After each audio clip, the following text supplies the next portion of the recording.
নমস্কাৰ সকলোকে। আজি ভাবিলোঁ বেহাৰেদি সৰু মাছৰ জোলৰ ভিডিঅ' ৰেচিপি এটা শ্বেয়াৰ কৰিম।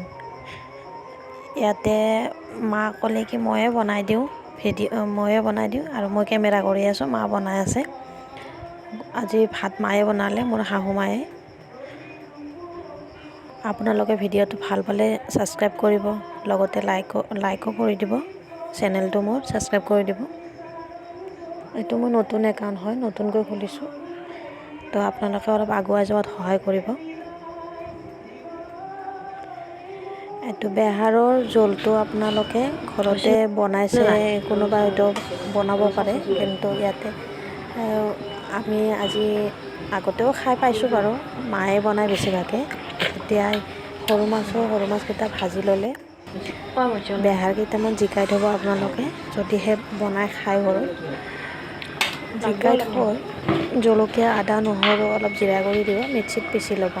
লৈ কিনি ইয়াতে আপোনালোকে ভাজি কিনি এইটো বহাই দিব। বাকী আৰু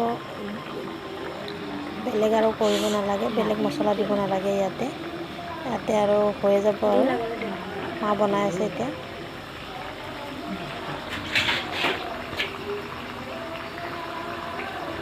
আৰু আপোনালোকে যদিহে কোনোবাই খাব বিচাৰে আমাৰ ঘৰত আহিব পাৰে। বহুত টেষ্টি হয় এইটো, সৰু মাছৰ বেহাৰৰ জোল।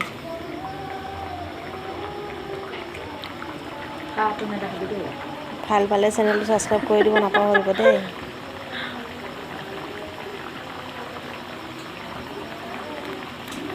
এতিয়া হৈ আছে আৰু সৰু মাছৰ জোলটো এতিয়া ৰেডি হৈ যাব।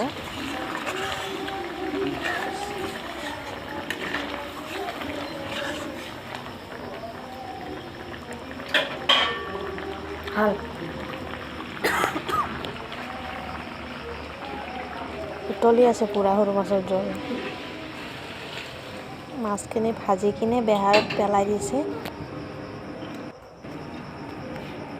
তাতে বেলেগ কৰিবলগীয়া নাই আৰু, বাকী হৈয়ে গ'ল এতিয়া।